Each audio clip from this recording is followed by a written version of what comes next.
If it ain't broke, don't fix it, bro. That's what some people would say, and they base their whole life on this motto. And it seems like Volvo is adopting it for its new Volvo XC90. Now, the truth of the matter is, this car wasn't even planned to continue existing past this year. Volvo said that starting in 2026, if I'm not mistaken, they will adopt a completely electric range. In that regard, they developed the Volvo EX90, which, by the way, we will be testing in a couple of weeks. But looking at the way the automotive industry is changing and looking at the fact that not everyone is absolutely convinced to buy an electric car, they decided to keep the XC90 and the XC60 in production for a while. So what you see next to me is another facelift for the Volvo XC90, which does bring a couple of novelties to the table. It drops some things from the range, like diesel engines, and wants to continue a success story like Volvo rarely experienced before. This is their biggest model. This is the king of the Volvo range, and it has been a success story for the past 10 years. Yeah, this car, at its core, the platform itself is more than 10 years old. When it was unveiled back in 2014, 2015, it brought a new design language to the table that is now being continued and has been borrowed and extended to all of the models in the range. So if you look at the new XC90, you will notice it has some improvements done, or changes, not necessarily improvements, done to its exterior design. So up front, you'll notice there's a new design for the grille, which now has these diagonal lines that are made out of chrome, which is quite interesting because a lot of manufacturers these days are dropping chrome like it's poison because of its impact on the environment. I think this design actually looks pretty good, but if you don't like chrome, you can actually get it with black surrounds everywhere. So quite easy to change all of this layout if you don't like it. Of course, the front bumper has a new design, and the biggest change is over here because we have a new subtle change in shape for the headlamps and for Thor's hammers, right? The distinctive Volvo design cue found in every single model launched ever since this generation XC90 came out.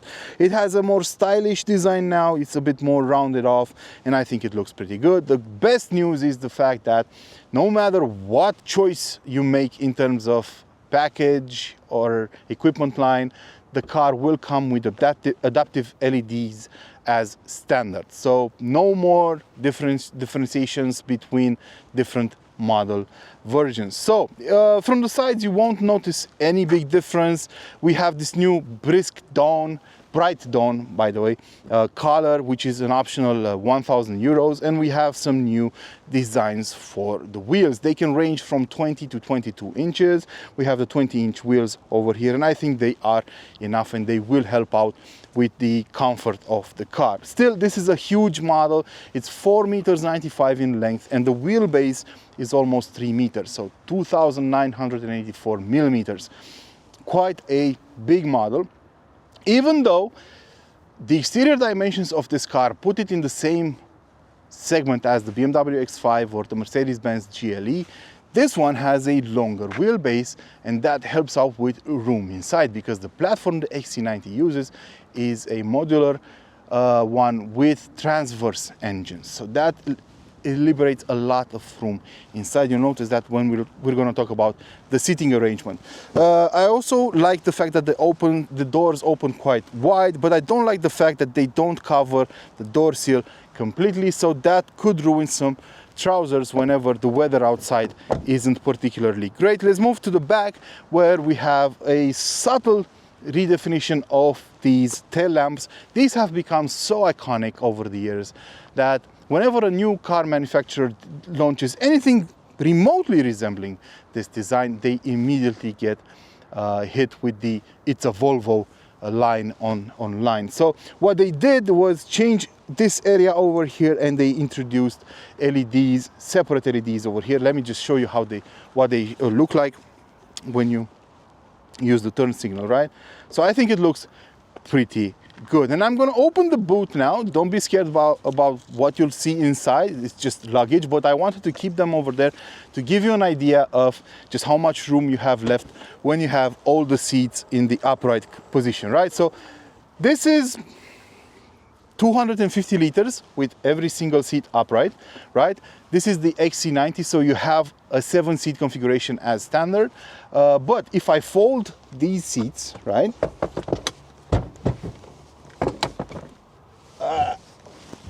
Well, I can't really now because that seat is just way too back. But if you fold the rear third row seats, you have up to 668 liters of space. So plenty of room for your shopping, for your family and so on. And I think it's quite enough room even when you lift the rear seats, the third row seats, for some luggage. Now, let's hop into those seats and see what kind of space you have left whenever you want to use them. I'm going to use myself as an example. I'm not exactly the slimmest guy around, so I'm about 6 feet tall and about 250 pounds. So normally you wouldn't ask someone like me to sit on the third row, right? So I'm going to push this middle seat just a tiny bit further forward. Let's assume you have a slightly thinner person on the second row, right? So let's see.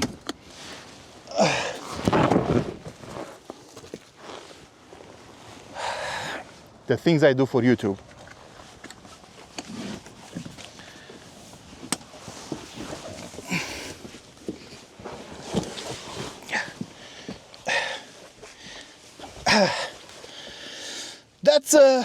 That's how should I put it? Very intimate. If you were to be sitting back here with another adult, I won't be pulling the front seat back. But I can tell you it's not exactly perfect for people of my size. So basically that's the kind of space you get if you're an adult. You do have cup holders in the back, 2 seat belts, but we don't have ISOFIX anchor points, so you won't be able to put child seats in the back. But children, I don't know, maybe over 6-7 years old, I don't know, or small adults should be comfortable back here even for longer trips. Now, let me try and get out.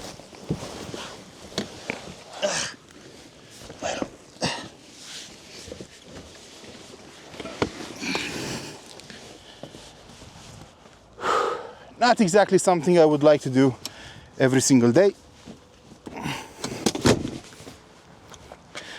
Now let's hop in the back and check out the seat, the space you get over here. So plenty of room. The driver's seat is adjusted in my comfortable driving position. I get plenty of room, and the seats in the back are adjustable individually. So all 3 seats over here in the back can be adjusted individually. Even the back seat can be adjusted in a couple of different positions depending on your needs. The materials used on the back door cards are very good. This is soft touch material. This, of course, we have the sun blinds. This is textured wood trim, and it actually feels really nice. We have aluminum covers for the speakers, for the Bowers and Wilkins sound system, and even the door handle feels really nice. This is real leather. This is Napa leather done in cardamom. That's the name of the color. But you can, on the base levels, on the base level models, you get textile finishes, and you can also get a Nordico finish, which is basically some sort of synthetic leather, which is actually the material used over here. But overall, it feels very well done. The build quality is good, and the materials are very nice. Now, let's go in the front and check out what changed over there. Up front, the general layout of the dashboard and the seats and everything hasn't been changed all that much. There have been some subtle changes done here and there. The seats basically remain the same familiar shape. In this case, I told you we have the Napa leather, but base models do get textile finishes. We still have the same configuration. These are ventilated, heated, and massaging seats. I find them quite comfortable, with one exception. This seam over here seems to be causing me some trouble over long distances, because somehow I'm sitting right on it, and it's not exactly that great. But I do love the fact that this extends a lot in order to offer a lot of cushioning for your thighs. So yeah, looks good. This area over here has been slightly changed. We have a different configuration for the cup holders, and now the wireless charging pad is over here. I actually like this open pore wood trim for this cover, and it feels really nice. The crystal gear shift lever has been kept on as an option, and I think it looks pretty good. The same goes for the start stop button, and there's some space over here in the center console. I love this rotary dial over here for the volume, and the fact that you can actually turn on and off the music. And we get to the big change over here.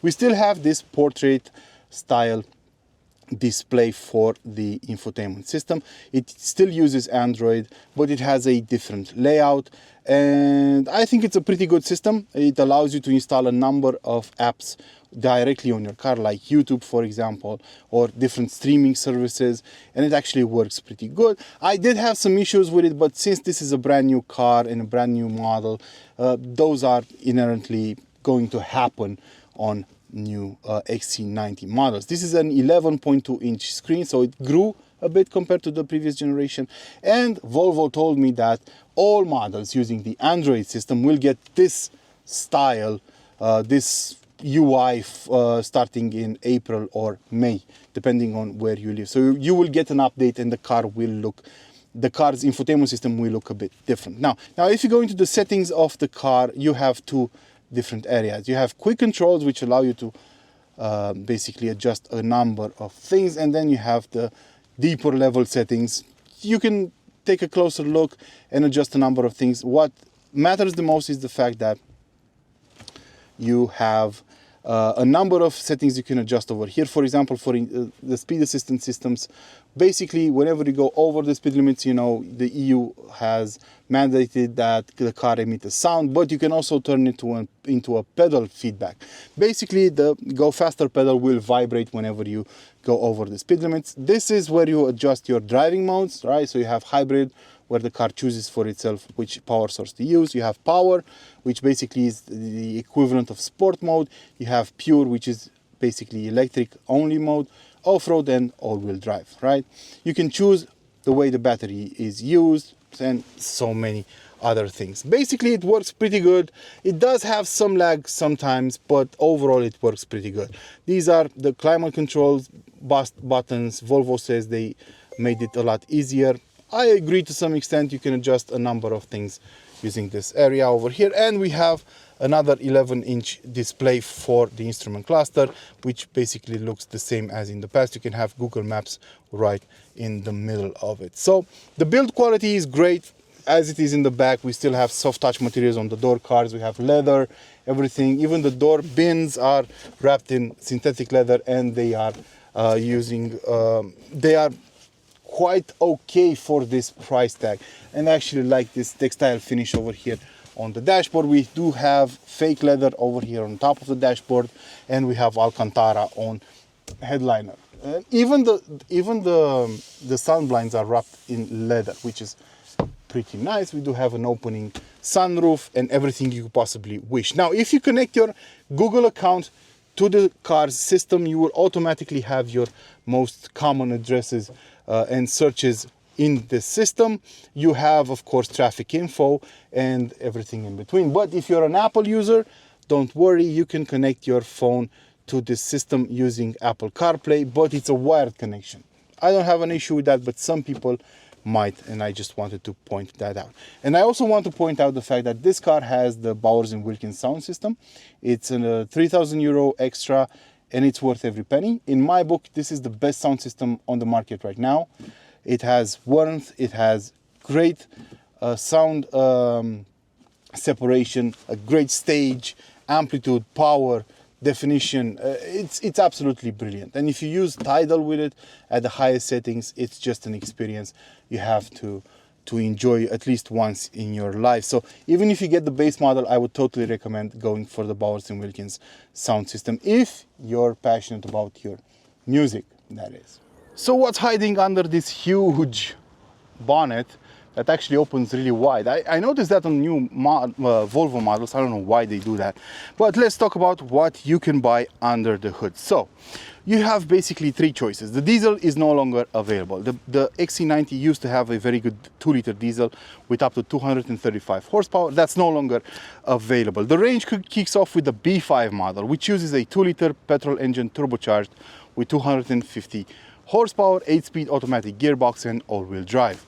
Then there's the B6 version, which is only available on certain markets for now, but I'm guessing that will be made available on other markets as well in the future, which has both turbocharging and supercharging and can deliver up to 310 horsepower and 400 Newton meters of torque. That's also hooked up to an 8-speed ASIN gearbox with a torque converter and all-wheel drive. And then there's this, the T8 model, which uses that petrol engine, the one you can see over here, but on top of that, it also uses an electric motor on the rear axle. That delivers an additional 145 horsepower and up to 309 Newton meters of torque. So in total, this car can rely on 455 horsepower and 709 Newton meters of torque. This is basically a 3-in-1 car. You can have it running in rear-wheel drive whenever you're using the electric motor alone, so basically cruising around town because you have a 15 kilowatt-hour battery in the floor. You can have it run in all-wheel drive mode when you kick in both the internal combustion engine and the electric motor on the rear axle, and you can have it run in front-wheel drive mode whenever you're using the petrol engine alone, for example on the highway, cruising speeds and so on. So it's quite an interesting approach. We've seen it on past models as well, so there's nothing more to be said about it. This engine uses the Miller cycle, but I don't think that anyone wants to actually know about that. And the B5 and the B6 are both mild hybrids in order to cut on emissions even further. So those are the choices you can have under the hood of the Volvo XC90, and we're going to talk about the fuel consumption and electric range of this car once we get behind the wheel. On the technical side of things, I also should mention that the suspension has been reworked. Now, base models get frequency adaptive dampers, which basically means, we've seen them on a number of cars lately, basically means that the dampers will stiffen up or loosen up depending on the vibrations, the frequency of the vibrations the car has. And then there's the air suspension we have on this car, which uses a number of sensors and analyzes the road and the driving conditions 500 times per second to make the car as comfortable as possible. They also say that they added more sound insulation to the car to make it more quiet and refined, and it does actually work. Driving the XC90 in this T8 version is quite an experience. Now, normally when you think about a family car, you don't really think about 0 to 100 times or acceleration figures or stuff like that. But since we have so much power on this T8, 455 horsepower, it's inevitable that you think about that sort of thing. So this car will do 0 to 100 kilometers an hour in 5.4 seconds, which is pretty amazing. Don't think about the top speed too much though, because if you've been a fan of Volvo or if you followed Volvo lately, you probably know that the Swedish company decided to limit all of its cars to 180 kilometers an hour to try to save more lives. This is still one of the safest SUVs you can buy, but they went even a step forward. So 180 kilometers an hour, and you can achieve that speed rather easily. Trust me, a friend of mine told me. I didn't try it out last night. So it's quite a fast car, but driving around town, you probably won't even feel it, because most of the time you will be driving in electric mode. Even though the car starts off in hybrid mode, that will use the energy stored in the battery until it depletes it in order to cut on fuel consumption. Now, Volvo says that should give you a range of about 60 kilometers at the minimum. I got about 42 in Bucharest with an average speed of 19 kilometers an hour, which I think is a pretty good result. Now, Volvo didn't upgrade its battery for this facelift, so maybe they will do in the future, but for now, this should be enough for most people. As for the fuel consumption, well, with the battery depleted, that was around 10 liters per 100 kilometers covered, which is not bad considering the size of the car and the fact that you have 455 horsepower at your disposal. But what I appreciate the most about this car in this configuration is the fact that it really shows that they worked on key things that people complained about on the previous generation. They work on the suspension, they work on the refinement of the car, they added some more sound insulation, they added some more sound deadening. We now have double glazed windows, we have a double glazed windscreen, so the whole atmosphere inside is a lot quieter and more refined. Now we also have this air suspension that has been tweaked here and there, and it feels very comfortable around town, and it's quite an impressive overall sensation when you drive this car. It's also very quiet because you're driving in electric mode a lot of the time, and even if the internal combustion engine has to kick in, it's not particularly noisy or unbalanced. You barely hear it, so the car is actually very nice to drive. It doesn't overload your feelings, your peripherals, and so on. So what I don't really am a fan of is the turning radius, because it could have been better. Some of the cars that are considered rivals for this model do have active integral steering. Basically the rear axle turns as well to help out around town in narrow streets and so on, narrow parking lots. So since this car has a 4.95 meter length in total, it will be trickier to get a parking space, it will be trickier to navigate through tight streets and so on. So it will be a bit nerve-wracking.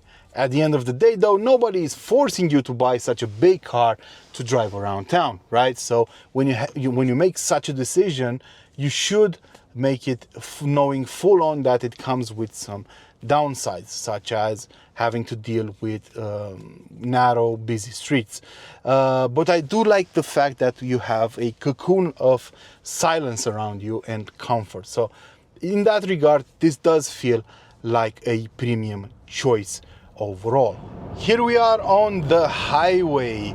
This is definitely not exactly the preferred playground of the Volvo XC90 in its plug-in hybrid shape. I'm not saying this car cannot handle highway speeds. As a matter of fact, let me just show you something. I just went from 100 to 130 kilometers an hour without any issue whatsoever.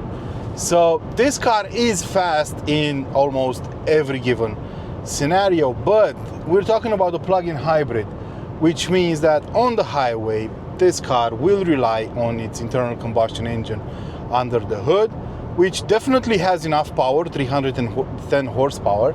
But in this scenario, you will have the batteries and the electric motor on the rear axle acting as dead weight most of the time. Of course, the battery and the rear axle electric motor will chip in whenever you're doing high-speed overtakes. But other than that, they're just coming along for the ride, so that will increase your fuel consumption. Speaking of which, I saw an average of 11 to 12 liters per 100 kilometers covered on the highway at an average speed of around 130 kilometers an hour. So it's not exactly an efficient car in this regard on the highway, but it's not that bad either. I mean, we are talking about a 445 horsepower car with an empty weight of 2.2 tons, right? So it's, in my book, I think it's okay.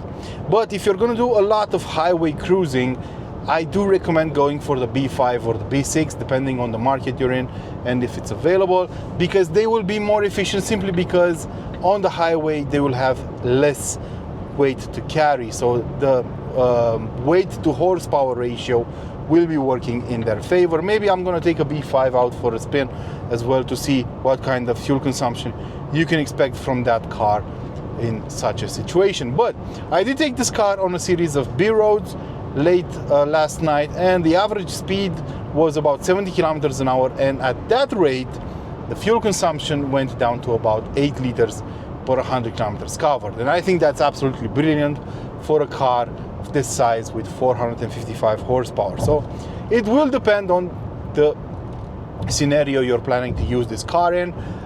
If you're planning to use it around town, you will have to deal with its massive weight and size. But if you recharge it, you will basically drive it without using fuel almost at all, right? Depending on your daily commute and its length.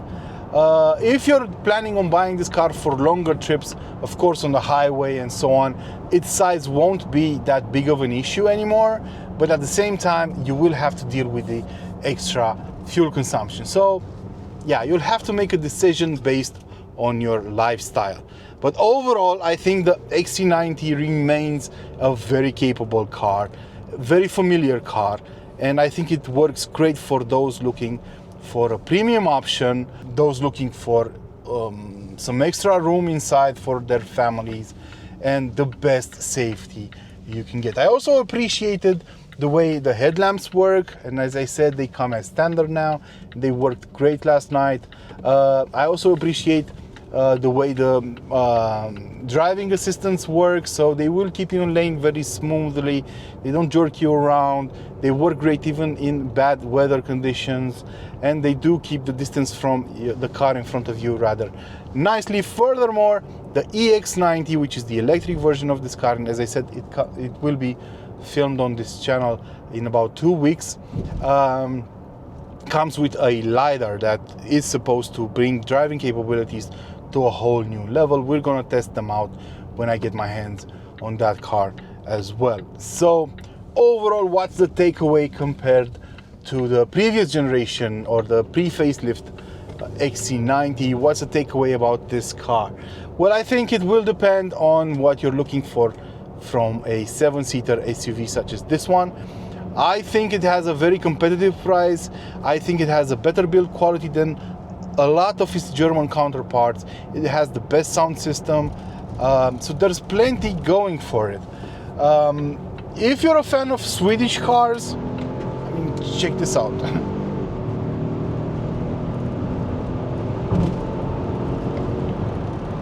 If you're a fan of Swedish cars and everything Swedish, this should be the car for you. This should be the car for you, for your family. Pricing will vary depending on the market you're in. In most countries, it will start at about 80,000 euros. The car we're driving today has a list price tag of about 116,000 euros, but it's fully optioned. And configuring a rival X5 or a GLE with the same specs will increase the price to about 130,000, 140,000 euros. I did that exercise with the X5 and the GLE. But Volvo is offering massive discounts right now. This car, for example, can be bought with a 17,000 euro discount, driving the price down to 99,000 euros. And at 99,000 euros, I think this is a best buy in its segment right now. But I'm guessing not all of you will be agreeing with me. So please let me know in the comment section below which one of the cars in the segment you would go for if it was your money. Until next time, of course, don't forget to like, share, and subscribe. And of course, don't forget to feed your passions. Ciao.